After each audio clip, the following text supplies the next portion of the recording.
उपेंद्र कुशवाहा की आदत है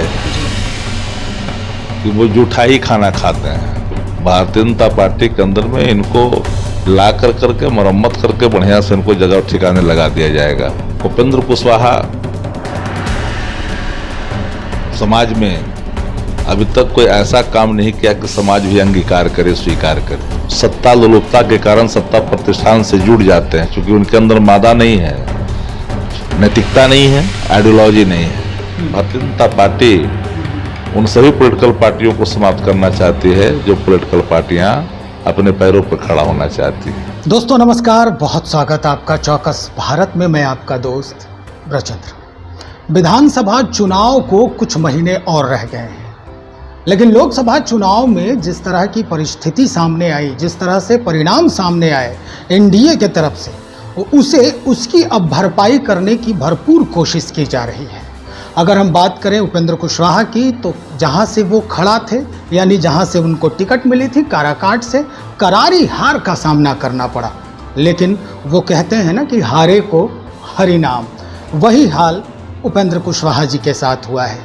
2 साल के लिए राज्यसभा भेजा जा रहा है उन्हें, अभी नॉमिनेशन हो गया है, लेकिन सवाल अब ये उठता है कि क्या इन 2 वर्षों में इसकी भरपाई कर पाएंगे? विवेक ठाकुर का जो सीट है उसे वो कितना फलीभूत करेंगे, ये तो 2 वर्षों में ही पता चलेगा। लेकिन इस वक्त सबसे बड़ा जो सवाल है कि भारतीय जनता पार्टी जिस तरह से अपने फायदे के लिए, अपने वोट प्रतिशतता को बढ़ाने के लिए जो करामात करती है, इस करामात में कहीं उपेंद्र कुशवाहा फंसते नजर तो नहीं आ रहे हैं।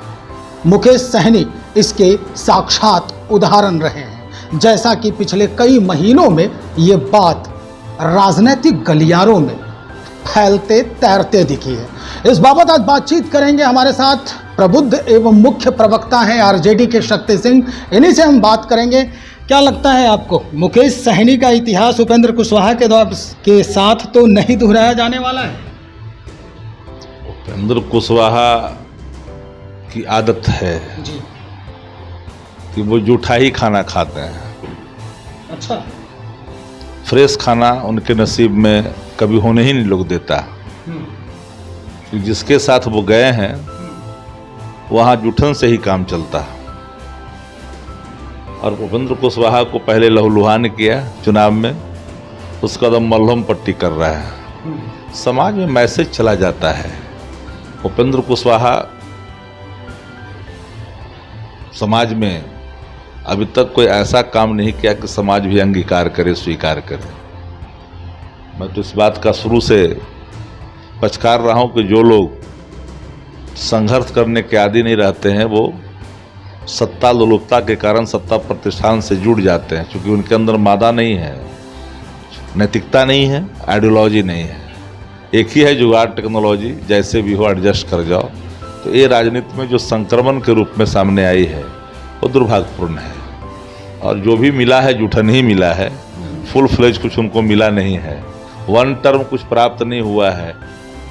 नहीं, ऐसा तो नहीं है।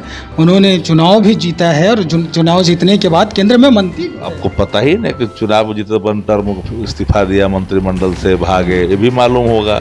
जिनके रहमो करम पर वो जीते, फिर उनके रहमो करम पर उनको हैसियत दिखाएगी, और फिर उनके रहमो करम पर फिर जा रहे हैं। तो क्या लगता है मुकेश सहनी वाली कहानी इनके साथ भी दोहराई जाएगी एनडीए की तरफ? तो आप क्या पूछते हैं कि इनको कोई कोर कसर छोड़े है क्या? वहाँ इनको जब भारतीय जनता पार्टी के अंदर में इनको ला करके मरम्मत करके बढ़िया से इनको जगह ठिकाने लगा दिया जाएगा। मुकेश सहनी के साथ तो जो हुआ वो आप भी इसके गवाह हैं, जानते हैं। तो जानते हैं कि भाई भारतीय जनता पार्टी जिसको लेती है, जिताती, सारा एमएलए फिर लेके भाग जाती है, फिर खाली के खाली। अब तो इस दर्द को कहीं भूलेंगे वो क्या?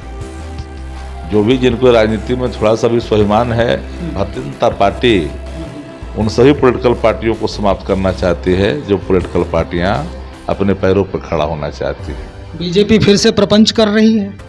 हमें तो दिख रहा है कि बीजेपी का जो चाल चरित्र चेहरा है, जो आगे चल रहा है बीजेपी का हालत, वो कुछ भी संभव है। राजनीतिक भविष्य क्या है फिर उपेंद्र कुशवाहा जी का? इनका भविष्य क्या है? राजनीतिक अस्थिरता। अस्थिरता। हाँ, अस्थिरता में फिर क्या होगा? उनके जो फॉलोवर्स हैं उनका क्या? बेचैनी के शिकार होंगे, दिल के टुकड़े हजार होंगे, कुछ इधर गिरेंगे कुछ उधर गिरेंगे। कार्यकर्ता इनके पास कहाँ रह गया? कार्यकर्ता नहीं है। अहम सवाल अब खड़ा होता है कि उपेंद्र कुशवाहा जब विधानसभा चुनाव में जब शिरकत करेंगे तो इनकी भागीदारी किस तरह की होगी। हम एक सवाल और जो है शक्ति सिंह जी से हम बातचीत करेंगे। क्या लग रहा है इस बार कितना भागीदारी, कितनी दावेदारी उपेंद्र कुशवाहा जी के तरफ से होने वाली? जो दया के पात्र हो जाता है उसकी कोई दावेदारी होती है क्या? मतलब स्पष्ट कीजिए ना। अरे भाई, जो दया के पात्र पर हैं, जो खुद जी रहे हैं दया पर, उनकी दावेदारी क्या और भागीदारी क्या? तो मतलब एक भी सीट नहीं मिलने वाला है। हम तो आपको एक जो मिल गया बिग करके जो दे देगा वो स्वीकार करना होगा। जाओगे कहाँ? भाई बड़ी बात। शक्ति सिंह यादव जी, हालांकि ये तो विपक्ष का इनका धर्म है इसलिए शायद ऐसा कह रहे हैं, लेकिन इस पर समझना और सोचना, चिंतन करना बहुत जरूरी है। क्या कुछ कहना चाह रहे हैं ये? जिस तरह की परिस्थिति रही है, जिस तरह का माहौल रहा है और जिस तरह से परिणाम सामने आए हैं, ये दर्शाता है कि आने वाले दिनों में क्या कुछ होने वाला है, कैसा फलसफा जो है वो सामने दिखने वाला है। तो चलिए इंतज़ार करें कुछ दिन और, उसके बाद फिर से हम इस बात की चर्चा करेंगे क्या कुछ सामने नज़र आ रहा है। बने रहिए हमारे साथ। बहुत शुक्रिया आपका।